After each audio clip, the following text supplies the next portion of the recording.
Welcome to Founders Future, a podcast powered by Closers.io, where we dive into the journeys of innovative entrepreneurs and explore the road ahead for them and their companies. I'm your host, Amar Elm, and in each episode, we uncover the stories behind impactful ventures, the challenges faced along the way, and the strategies driving their future growth. Today, we are absolutely thrilled to be joined by Joshua B. Lee, the founder and CEO of Standout Authority, a human-centered marketing agency helping brands and entrepreneurs build genuine influence on LinkedIn. With a deep background in digital marketing, having built over 16 companies and worked with names like MySpace and Google, Joshua has pioneered what he calls human-to-human marketing, shifting the way professionals show up and connect online. Josh or Joshua, which one do you prefer? Josh is good, man. Again, everyone knows me as Joshua B. Lee. There's a lot of Josh Lees in this world, so I had to separate myself out. Yeah, Other people call me the dopamine dealer of LinkedIn. There's all kind of fun ways to be able to go, but we're good, man. I'm sure that hair helps you stand out as well. And the If sneaker you if we collection. had done this two days ago, it would have been an inch higher. So I at least cut it down a bit. There you go. I'm excited to dive in. I always like to start from the beginning. Take us on a little trip down memory lane to before you started Standout Authority. Yeah. What were you doing at the time? And then what was really the motivation behind starting the company? Now it's interesting, right? Like you had mentioned MySpace usually dates me. And my wife's always like, you talk about MySpace, like being one of your first clients. And depending on the age group, Amar, I'm not sure if you ever had a MySpace account. So Briefly, super briefly. so it's one of those pieces, right? If we go back into where that started, right? This was early 2000s. I was in the digital marketing space, in the feed space, XML business, and we had a partnership with a company called Overture, which became Yahoo. And so, because of that, we met a small company at the time called MySpace and helped them actually design one of the first social media ads to be able to monetize their traffic. Wow. I've had my hand in monetizing the web for over 20 years. And a lot of what we help them design is the basis of what we do today.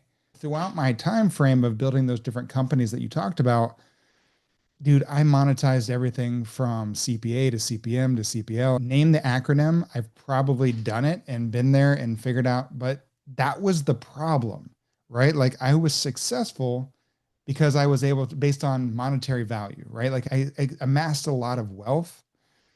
But when I look back, I'd probably monetized over $1 billion in ad spend. I've handled over 35 trillion online impressions across my own servers, right? That's a Wow. lot of traffic and a lot of ad spend. I'm not sure how much I actually helped people. I might have Mm, sold them a whole bunch of stuff, but I'm not sure how much I added value to this world. That was big for me, man, because outside looking in, I had the two kids, the family. I was successful, but dude, I was 40 pounds overweight, never been overweight in my life. I had played sports most of my life. My friends had become monetary, and I had no vision about where I was going. I just knew where I was at. I was playing this whole work-life balance game, and that's a losing game if most people don't really understand that. And there's a point where I moved my office to my house when I had my kids, and I always had my door open. And because I wanted to be able to, whatever I could say, I should be able to say it in front of my kids, no matter what age. If I can't say it in front of them, I probably shouldn't say it at all. It's just how I was raised. mm, And dude, like at a certain point, my doors closed. And that office not only became a sanctuary, but a coffin that I would actually stare at the wall for 8 hours a day, contemplating if the money I would leave for my kids would actually be more important than me being around. wow. That was a tough time. That's I think powerful. a lot of entrepreneurs, a lot of business owners probably find themselves in that space more often than we actually realize. Yeah. Because being in the space is it's difficult. It's a hard road, and we're taught that it's all on our own shoulders. I was really blessed that a good friend of mine gave me permission. And as men, especially entrepreneurs, like sometimes we need permission to be able to do things because Yeah. like we're told, oh, you can't show your weakness, you can't show your crack, you've got to act like everything's amazing. Look at social media. They're living the best life. Yeah. Really? We all know that's not true. Yeah. And so I actually went through a divorce. My lawyers told me it was going to take 3 years to be able to sort everything out. I said, I can always make more money. I can't make more time. And I wasn't Mm, going to put my kids through that. So I actually closed all 10 of my businesses at the time. And they were running anywhere from seven, eight, and nine-figure businesses, closed them out, liquidated everything or sold them, wow. and gave everything to my former and walked away at 36 with a little bit under $1,000 in my name and moved back in with my parents to be able to Wow. save that time and reset. So when you That is talk powerful. about what happened before standard authority, Yeah, massive difference. that is so powerful. There's a couple things that I would love to dive deeper Yeah. with you on. One is how did you overcome that transition, being 36 years old, moving back in with your parents, almost $1,000 to your name? Because I'm sure that's a huge ego hit in many different ways. Yeah. So how did you mentally overcome that? Let's see here. I went out with my younger friends. I partied every night. I thought everything was amazing. And in behind closed doors, I suffered in silence. And that sucks because I was a dad and there were times where my kids were there and I had a hard time getting off the couch because this is what messes up most people. Yeah. My perception of everyone else's perception of me was driving me crazy. We have no clue what someone else's perception is, but in this world, in this reality that we live in, social media, we always choose to perceive what someone else perceives about us. We can't do that. And my perception was I was still that person, and everyone still saw me as the guy they went to monetize online and to be able to be there whenever they needed something. Mm, And it was dragging me down. Not until I released that. I opened up to some of my closer friends about what I was going through. I went on social. I said, hey, heads up. I'm going to do the thing that you're not supposed to do back then. I'm yeah. going to tell you everything that's wrong and what happened in my life and just where I'm at. Dude, Amar, the next day, my life shifted and changed because I Mm, stopped carrying this massive weight yeah. and I opened up capacity for more. I love that. And look, dude, Yeah. honestly, right out the gate, like I had just finished and wrote my book, Balance is Bullshit, How to Live More of an Integrated Life. My if you had met me back then, like my pendulum had swung. I had the man bun, the mala beads, dude. I was gonna be the guru. I was gonna tell everyone how I messed up and went in, but that still wasn't right either because I was trying to forget my past to forge a new future. Yeah. And really, not until my wife now, when we were together, and I really opened up because she was working for Microsoft. We were doing long distance, and she was gonna move back to Austin, Texas for me. And I was like, I was going through a hard time, and I was like, dude, I don't know if I can pay rent this month. So let me just tell her like, maybe you should rethink it. And she was turning down a huge opportunity, and she goes, "What the hell are you talking about?" And then I was open. She goes, "Are you kidding me?" She goes,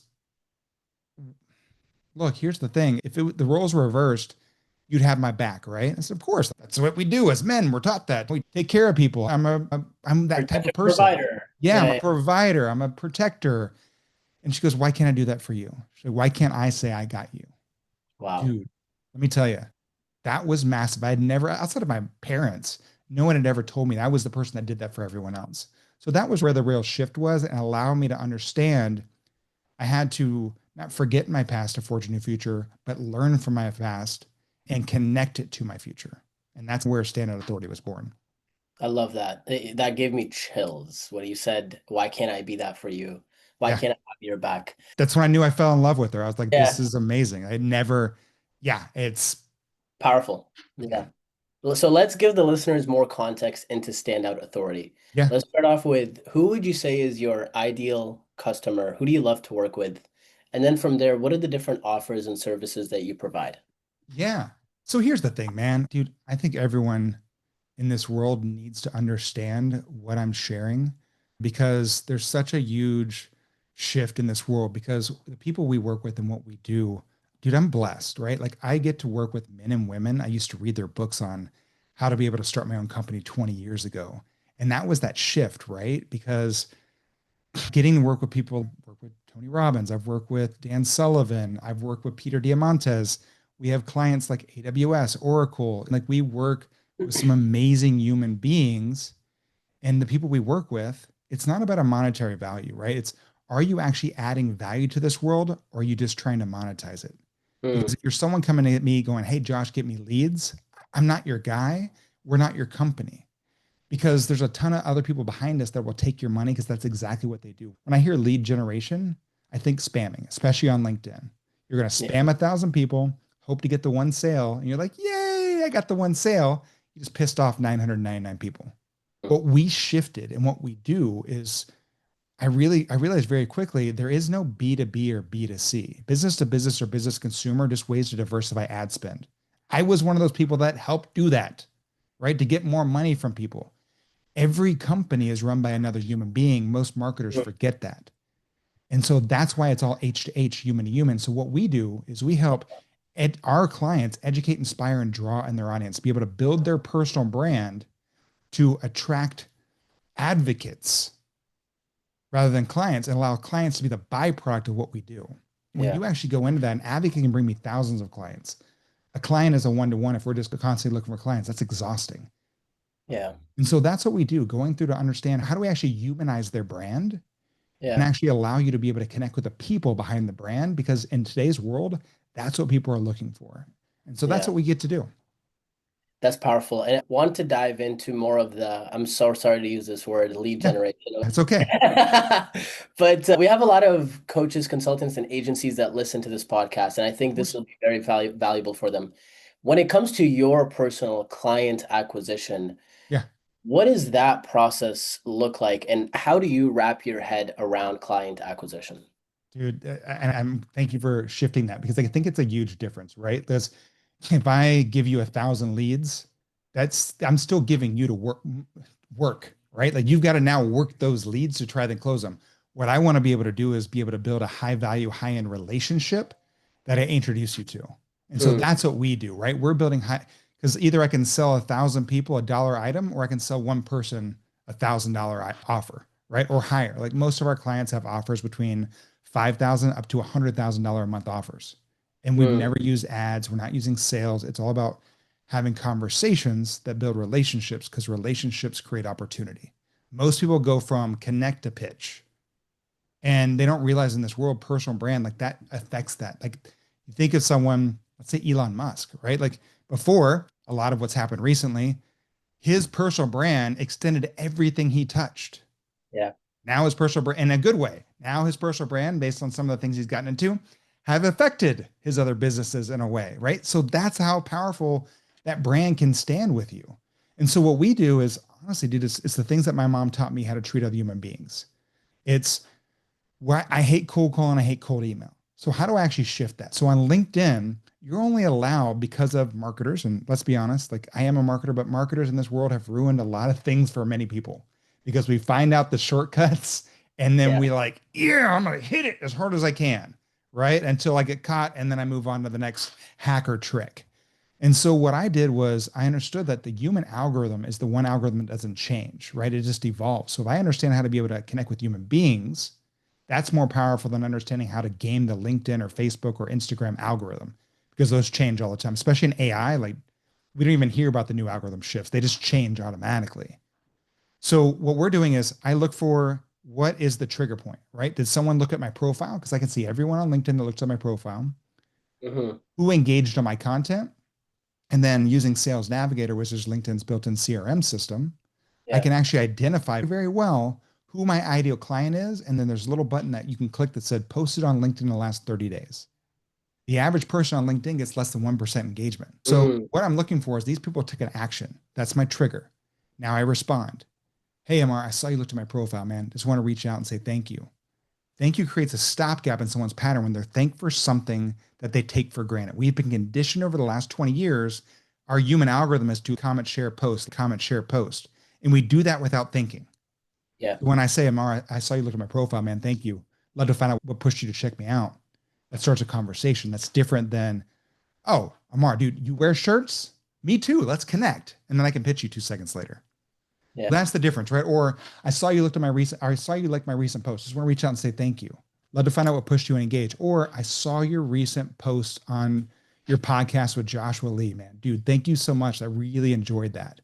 Again, that thank you, it's so different than what we're usually getting, especially on LinkedIn. And we only get 400 connection requests a month. So if you break that down, I don't need automation to be able to really go in and send 1,000 messages out a day. That's 100 a week, 20 a day. If we're being intentional, 20 a day, we can be able to accomplish that, because we already have the tools built in. Yeah. And so once they connect, dude, the thing that my mom always taught me was when you meet someone new, give them a compliment, right? Just like you said, dude, the hair, right? You mentioned the hair. It's innate in us as human beings. On Yeah. LinkedIn, what we see as a compliment is endorsing their skills at the bottom Yes. of their LinkedIn page. So we've appreciated them for taking action. They connected. Now our next response, right? We're always waiting for them to take action. And so what it's doing is it's putting them in flow state because what we're doing is dealing dopamine intentionally. Mm. Because most time that people go, oh, it's dopamine everywhere, it's bad. No, dopamine without intention is insanity. That's social media. Yeah. Dopamine with intention actually puts you in flow state, allowing connection faster and building bonds. And Yeah. so we that LinkedIn goes, Amar, Josh endorsed you for podcasting. Do you want to say thank you? You're like, yeah, dude, easy. Thank you. I get the message. Oh, man, now you're starting the conversation with me. Amar, dude, happy to do it, brother. Hey, quick question for you. Now I can ask you about who you are, what you do. I can ask a qualifying question, then provide value. When Yeah. we do that, we're just looking for each trigger point that happens, and it makes it very easy. And when you're working at a high level, people appreciate that you're having these real conversations with them, even though you might already have it mapped out for your team.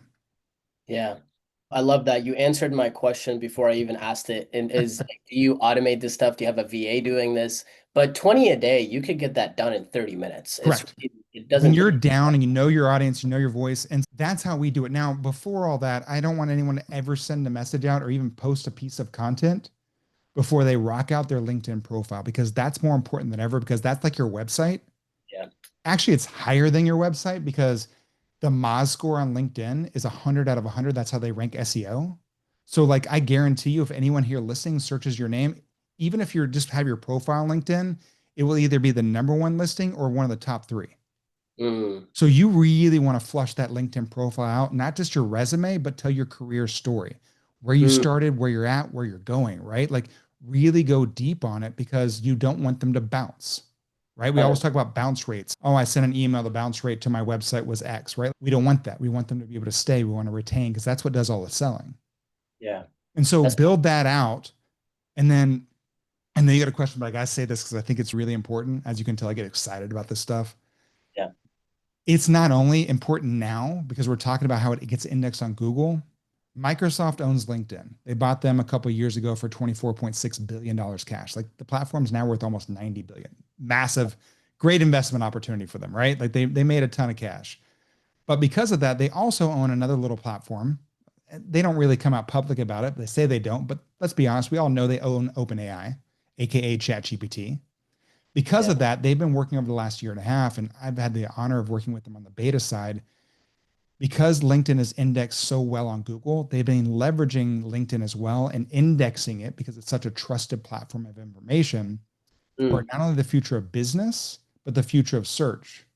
They're actually indexing it for generative search, right? Generative AI, where we're all seeing things going. So that's why it's so important that you start with that profile because I want to control my narrative on what they're indexing rather than them going a different way.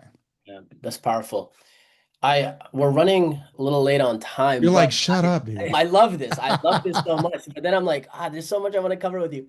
You can do a second one. Yeah, that'd be great. Can you briefly walk me through your sales process? So, how does somebody go from a DM to actually becoming a client? So let me give an example, right? One of our clients in the past, Dan Sullivan of Strategic Coach, actually Joe Polish, Genius Network as well too. I'm not sure if you know either of those guys, but they've been around for a long time. They're very high in the marketing world.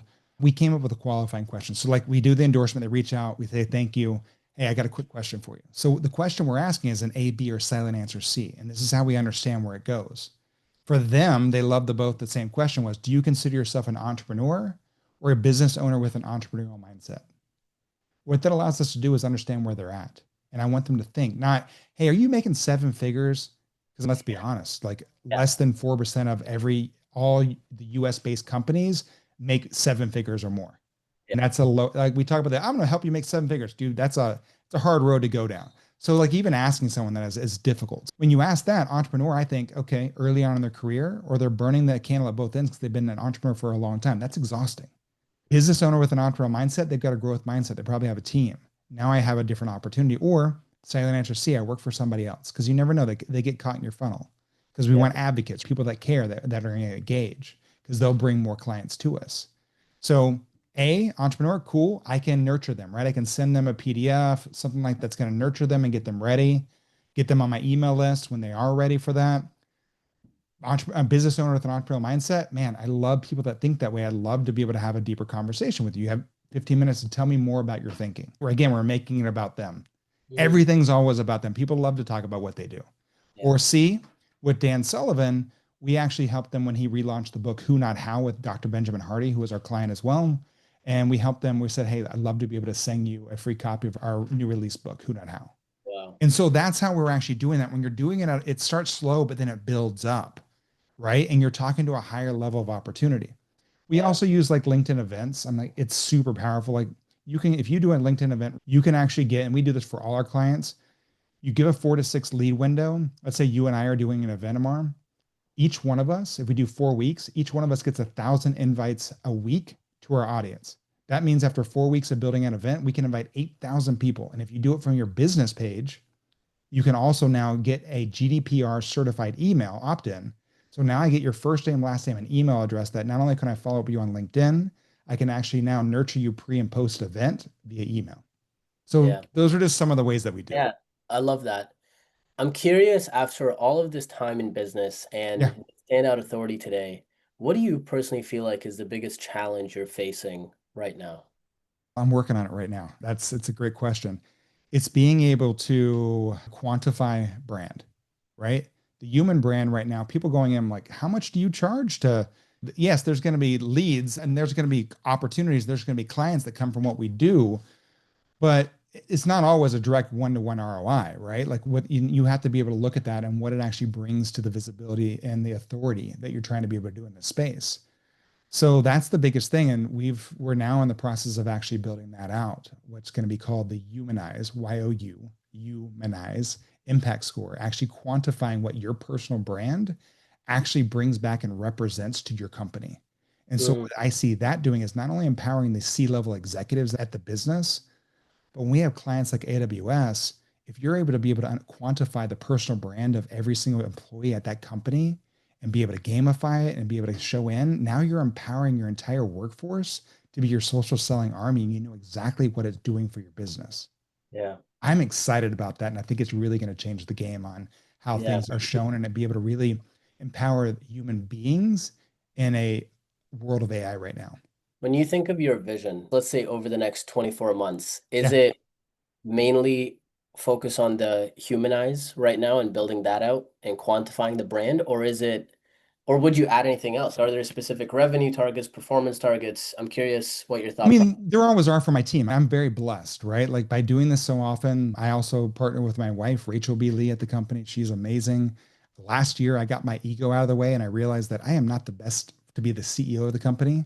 She should be running the company. It allows me to be able to concentrate on where we're going, not Mm, just where we're at. So me personally, I get to be able to really go, okay, this is what we're building. Let me put this together.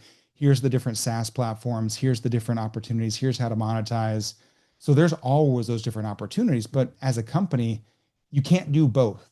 You can't do as a business owner, you can't think about where you're going and where you're at. It's like seeing the stairs, right? Okay, if you're looking up, you're going to see the stairs coming, you're going to know how to walk up. If you're looking down, you're going to trip over the damn stairs, right? So you have to have multiple people in that business. And I think as entrepreneurs, as business owners, we can't wear every hat.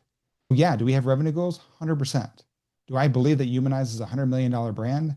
1 million%, right? Do I believe Standout Authority is a $100 million brand? What we're doing now? No, I don't want it to be. That exhausting it would be to run an agency that's doing $100 million a year. The yeah, amount of people, like it's just not something I want. So we definitely have revenue goals. It's just different, right? I want to be able to have it where we have that we're working with the elite people and giving free information out how to be able to really humanize your brand. Like I do that all the time on LinkedIn. How do I give more free information away through Standout Authority to then empower people on the backside with Humanize? I love that. Josh, what is the best way for people to reach out to you? Amar, what I'm hoping, man, of course, you can go to standoutauthority.com, find out more about us. But dude, I would rather people find me on LinkedIn and not just connect with me, right? Like, I think this is the biggest problem. Most people connect on LinkedIn and just hit that connect button all the time, like they're playing Pokemon, right? Like they're just trying to collect them all. This is why your feed sucks, and this is why you get spammed all the time, Yeah. right? So tell me if you're listening right now, tell me why you listen to the future founder's future. Like, why do you listen to Amar? Why do you love him? Because then if you tell me that story and send me a personal message, I'll actually not only understand more about them, but you and I will be able to get to know each other better too. Awesome. Josh, thank you so much for your time. I would love, love, love to have you on again if Anytime. good. Awesome. Thank you, So my friend. that wraps up another insightful episode of Founders Future. To our listeners, if you enjoyed this episode, don't forget to check out standoutauthority.com, or even better, reach out to Joshua B. Lee on LinkedIn. Send him a personalized message. And if you are a business owner and you're looking to scale your business and really enhance your sales and marketing efforts, visit closers.io to discover how we can support your growth journey. Until then, keep on climbing.